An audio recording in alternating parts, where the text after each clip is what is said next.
Garden Basics with Farmer Fred is brought to you by Smart Pots, the original lightweight, long-lasting fabric plant container. It's made in the USA. Visit smartpots.com/Fred for more information and a special discount. That's smartpots.com/Fred.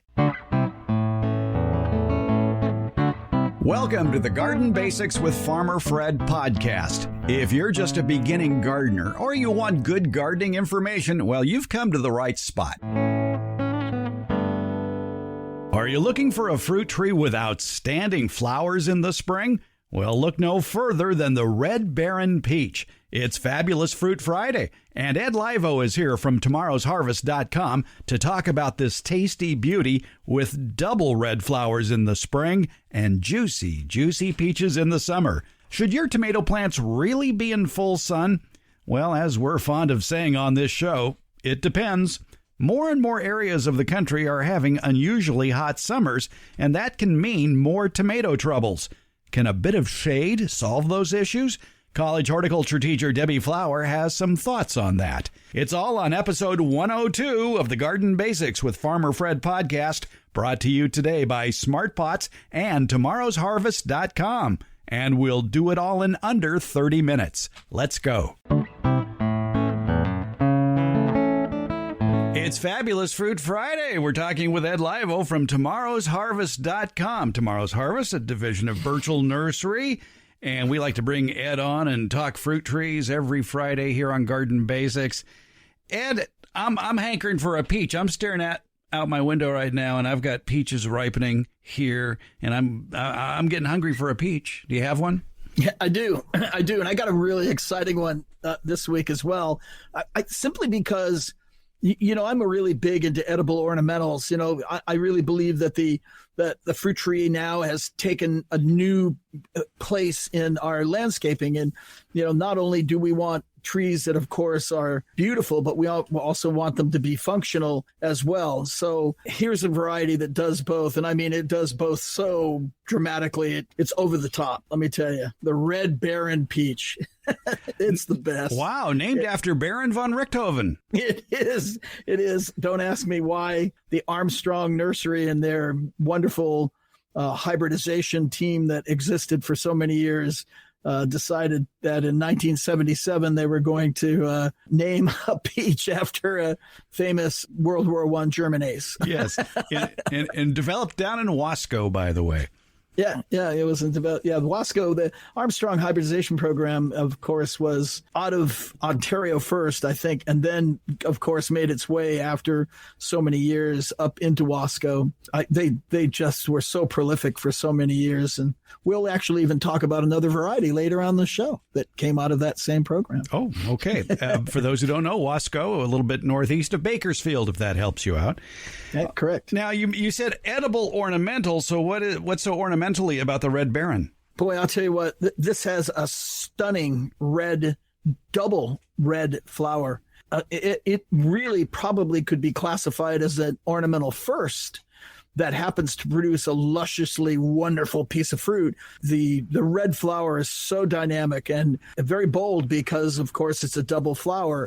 So it just makes this incredible impression in the landscape. And keep in mind, this is a perfect tree for placing in a very select spot in your yard as an accent tree, something that, really just brings to life your garden in the early spring and then kind of settles back in a production role to of course, bring you these incredibly wonderful fruit too as well. I would think you'd want to put it where you could see it from the kitchen window.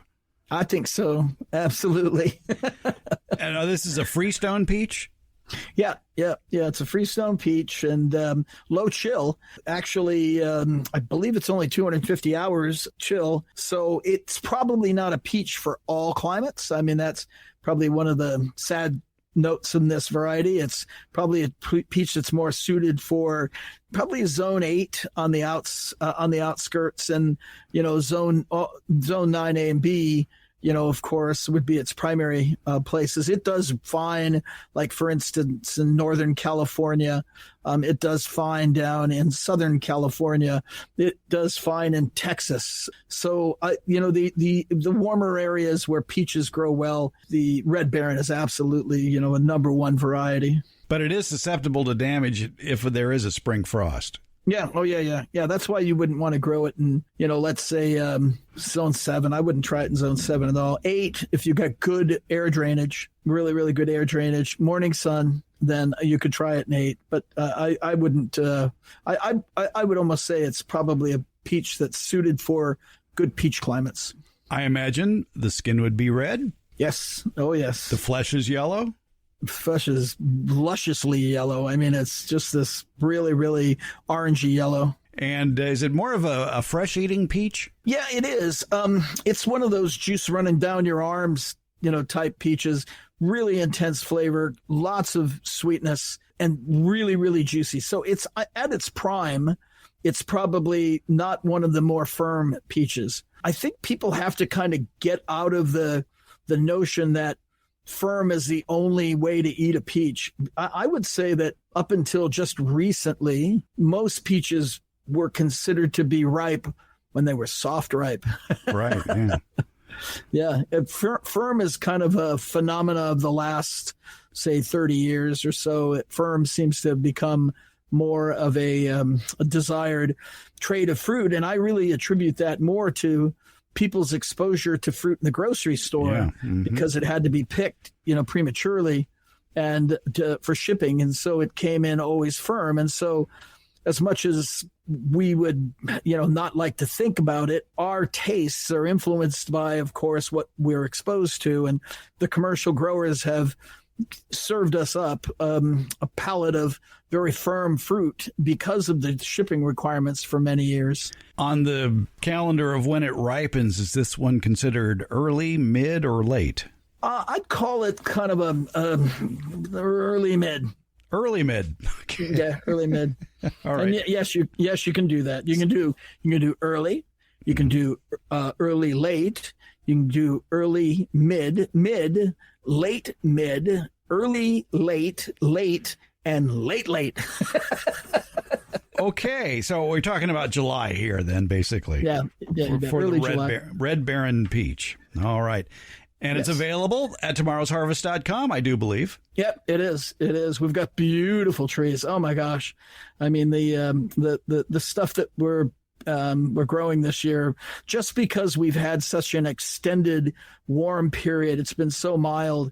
The trees just are growing beautifully. Wonderful branched trees, definitely nice and full and very healthy, and just waiting for a home.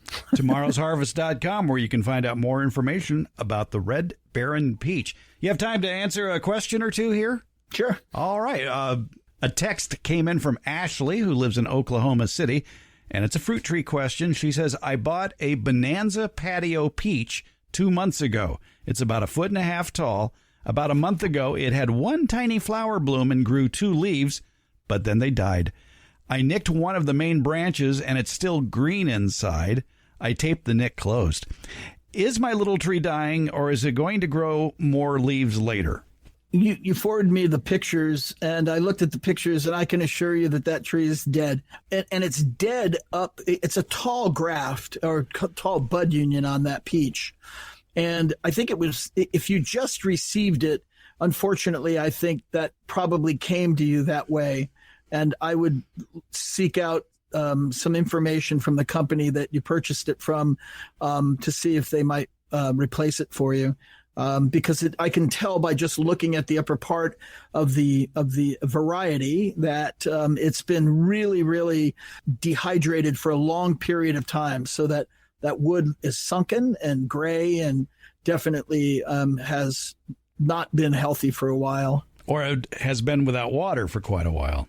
Yeah, it could be, but it looks like it's something that happened quite a while ago. Not something that's happened recently. The tree is quite nice in its form. So to me, it would say if it did happen after she got it, then it's because she absolutely didn't do anything to it at all or left it out too long before she planted it. I mean, there are reasons, but it really does look like the damage is older damage. It doesn't look like it's new. So check your warranty, Ashley. Yeah. But, the Bonanza peach is really cool because it's actually one of the first really popular genetic dwarf peaches. And it, too, was introduced by the Armstrong Nursery back in 1962 out of Ontario. And again, this is a long, long lineage of incredible California hybridizers from Herb Swim back in the 50s, through the Armstrongs. And they've just really, during their time, introduced some outstanding varieties of fruit for the home garden. Yeah, they're huge contributors. Explain what a genetic dwarf is. Well, it's kind of funny. The genetic dwarf kind of throws out this, I think, a wrong impression. Genetic dwarf just happens to be, of all of the percentages of fruit that you're going to get from natural crosses, percentages of them can come up and be stunted and have this stunted characteristic. I think at a time they were just discarded, and because there really was no purpose for them. But I gotta add that at one time, white peaches and nectarines were discarded for the same reason, because they just were considered to be inferior. So there were very few of them kept. Not until probably into the early to mid 1900s did white peaches and nectarines start to become really, really popular and really start to gain hold. And in part, I got to tell you, because of some of the great introductions that came out of the Armstrong Nursery. So, I mean, in all credit to them, I love the history. Their contribution's tremendous. So genetic dwarf doesn't necessarily mean anything other than the physiology of this particular plant was different from the seed. And there was an abnormality in the seed that actually created this short, stunted plant. Then the next seed from that same tree may have produced a standard plant, and the next seed may have produced a white, fleshed fruit, and the next seed produced, a yellow. So we should point out that a genetic dwarf fruit tree does produce normal sized fruit. That does, yeah, it does, and it produces a tremendous amount. If there's any real failing, I think, with the genetic dwarfs, it's that they overproduce, and thinning is absolutely required. I used to stick thin the genetic dwarfs because they were just so much of a pain to thin. Okay, explain stick thin. Well, stick thinning is when you I would just get a stake and just go in and just kind of, like circle, knock it around in the tree like I was stirring a pot of beans and just knock fruit out of it, because they can actually load up so much that they'll break limbs. They're brittle. The genetic dwarfs are typically very brittle, and so it's not uncommon for them, if you leave the fruit on them, for them to break entire limbs off. It is the hardest thing for backyard gardeners to do, thinning a fruit tree. They think they're not going to have anything left. This is the time of the year to be out there thinning the fruit while it's still small. I think along with size control, thinning is the most important thing you do. I've thinned my trees up on my hill here twice. I'll be doing my first summer pruning on them this week. We should explain for people who don't know what thinning actually is, and you're just trying to leave some room about the width of a fist between all the remaining pieces of fruit, because sometimes in fruit trees they come up in clusters. Yeah. And some varieties, it's ironic, but some varieties will grow full-size fruit and don't even need to be thinned. I mean, but other varieties, if you don't thin them, the fruit never sizes up. Or some varieties would become, because the clusters are so tight, they become susceptible to disease, like mildews and things like that. So, thinning actually becomes more of a task to get good size, to keep your limbs from breaking because of the overload of fruit on a lateral limb. Been there, done that. Yeah, and then also I think for air circulation, and good sunlight exposure, because fruit needs a certain amount of sunlight, of course, to get its sugar up. There you go. Thin your fruit trees. Oh, floss please. Every day. Yeah. Yeah, floss every day. Thin your fruit trees. Very important. Yeah. All right, the Red Baron peach. Check it out at tomorrowsharvest.com. We always learn something new about fruit when we talk with Ed Laivo from Birchall Nursery and tomorrowsharvest.com. Ed, thanks for telling us about the Red Baron peach. Hey, my pleasure, Fred. You've heard me talk about Smart Pots, the award-winning fabric planter here on the Garden Basics podcast. They're durable and reusable. I've been using mine for 5 years now, and once again, they're being pressed into service in my yard. I have this problem. I grow too many tomatoes for the amount of allotted sunny space I have for them. So those extra tomato plants go into the Smart Pots. I place them in scattered areas around the yard where I know they'll get enough sun, which is a premium in my yard. And even 5 years later, I can pick up those Smart Pots, plant and all, and move them around without fear of the Smart Pot tearing or ripping. Smart Pot's breathable fabric creates a healthy root structure for plants. And Smart Pots come in a wide variety of sizes and colors. Visit smartpots.com/Fred for more information about the complete line of Smart Pots lightweight fabric containers. And don't forget that /Fred part, because on that page are details of discounts where you can buy Smart Pots at Amazon. Okay, now I understand maybe you want to see the Smart Pots before you buy them. That's not a problem.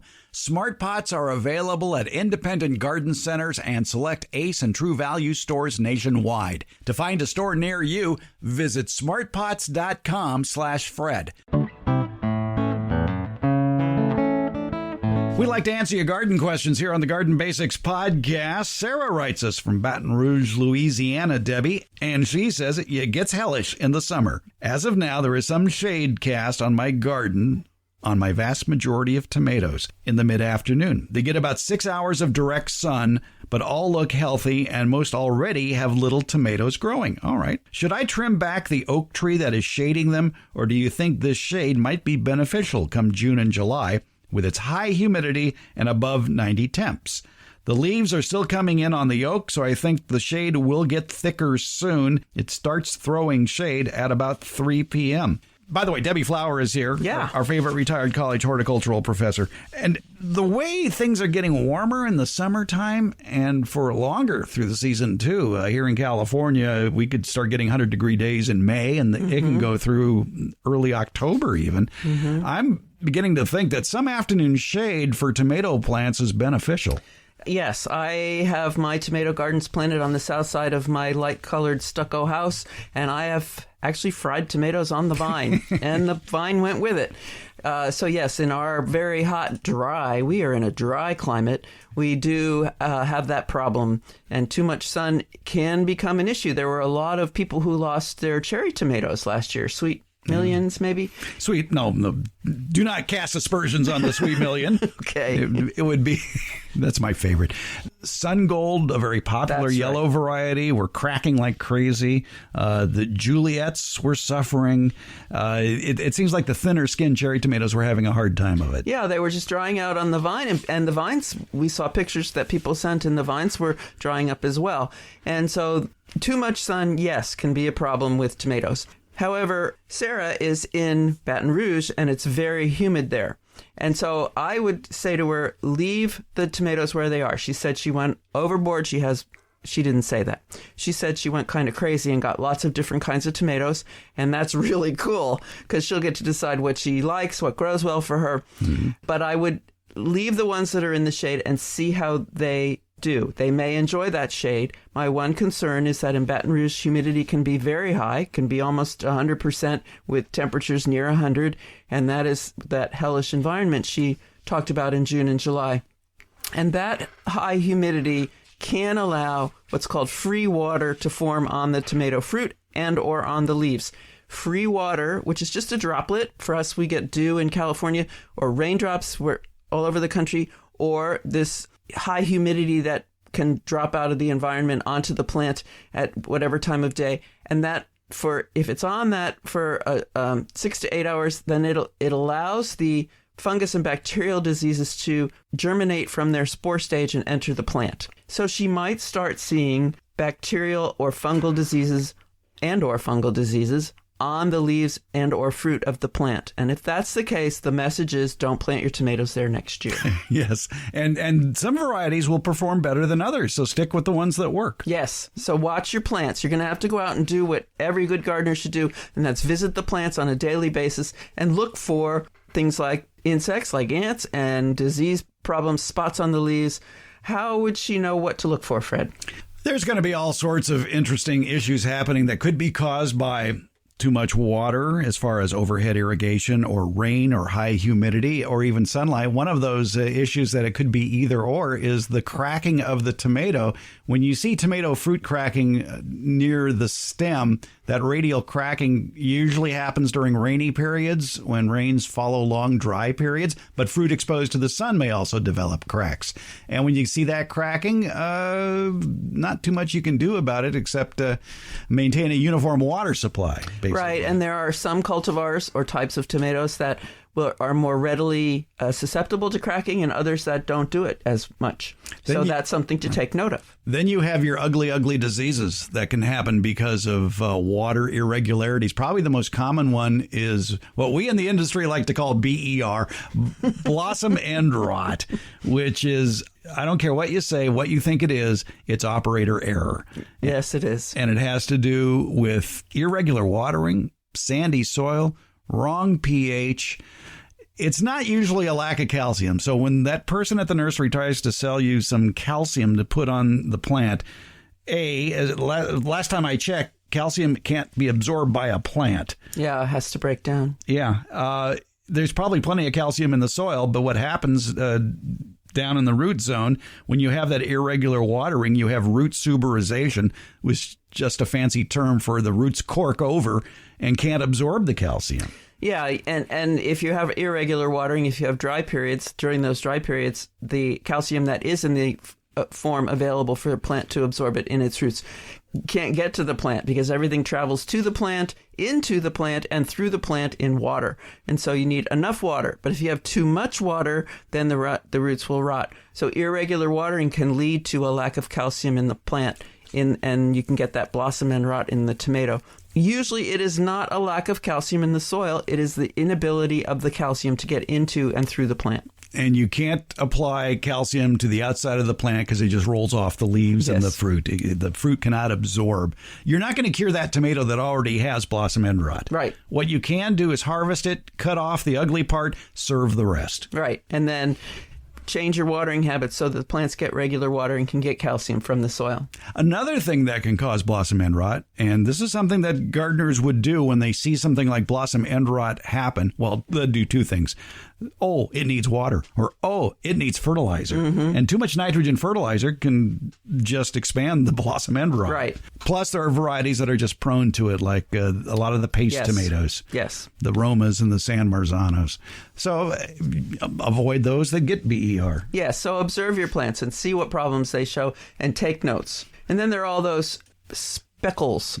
Yep. Yeah, you got bacterial speck, you got black mold, you got late blight. And again, spring rain, overhead irrigation, or when temperatures are near 70, that's that free water again. Yes. That does all this. Yes, it does. So there are some ugly, ugly tomatoes out there. If you go to the Farmer Fred Ramp blog page and look up one post I did many years ago called Tomato Troubleshooter, we'll have a link to it in today's show. You can see pictures of everything we're talking about so you know what to find, including what a tomato hornworm looks like in case you don't know. All right. So Sarah just needs to watch the plants she's got in the shade, take notes about what problems exist on which type of tomatoes. Hopefully she's keeping those tags there so she knows which tomato is which cultivar, and learn from it. Maybe some are going to do really well under that oak tree and others are not. And that's great information for next year. Yeah, exactly. And remember, too, that besides having the tags with the tomato's name on it next to the plant, you should write it in a garden diary for indoors, because during the night, those tomato hornworms take those signs and mix them up and just play havoc with your brain that way. They are powerful insects, huh? Yes, they are. And so basically, keep double sets of records. Yes. All right. Debbie Flower, I hope that helps Sarah. I hope it helps her too. Good luck, Sarah. Sounds like you're really into this, and I love that. And thanks for listening to the podcast.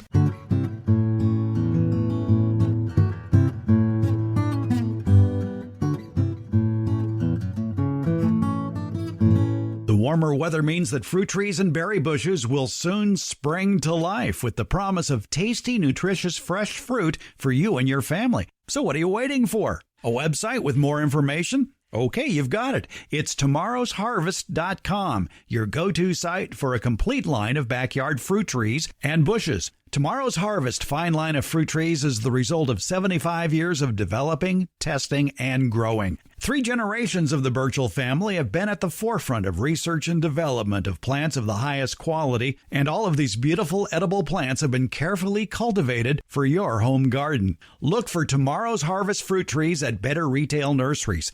And if your favorite nursery doesn't carry any of Tomorrow's Harvest fruit, nut, and berry varieties, you can order them directly from tomorrowsharvest.com. And when you order them online, they come in plantable paper pots ready for you to stick directly in the ground, pot and all. Let the Burchell family's 3 generations of experience take root in your home orchard, landscape, and garden. Tomorrow's Harvest. It's goodness you can grow. If you want to find out more about their nutritious and delicious fruit and nut varieties, visit tomorrowsharvest.com.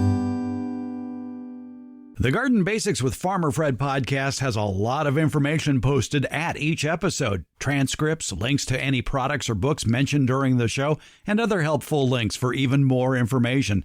Plus, you can listen to just the portions of the show that interest you. It's been divided into easily accessible chapters. And you're going to find more information about how to get in touch with us. You can leave an audio question without making a phone call. You do it via SpeakPipe. Go to speakpipe.com/gardenbasics. It's easy. Give it a try. If you're listening to us via Apple Podcasts, put your question in the ratings and reviews section. You can text us questions and pictures or leave us your question at 916-292-8964. That's 916-292-8964. And you can email us, fred@farmerfred.com. And please tell us where you're from, because that'll help us greatly accurately answer your garden questions. Because after all gardening is local. In the show notes, you'll find links to all our social media outlets. That includes Facebook, Instagram, Twitter, and YouTube. Also, you'll find a link to the farmerfred.com website. And thanks for listening. Garden Basics comes out every Tuesday and Friday and is brought to you by Smart Pots. It's available just about anywhere, and that includes Apple Podcasts, iHeartRadio, Spotify, Stitcher, and Google Podcasts. And for Northern California gardeners, it's the Green Acres Garden Podcast with Farmer Fred. It's available also wherever you get your podcasts. Thank you for listening, subscribing, and leaving comments. And thanks for listening.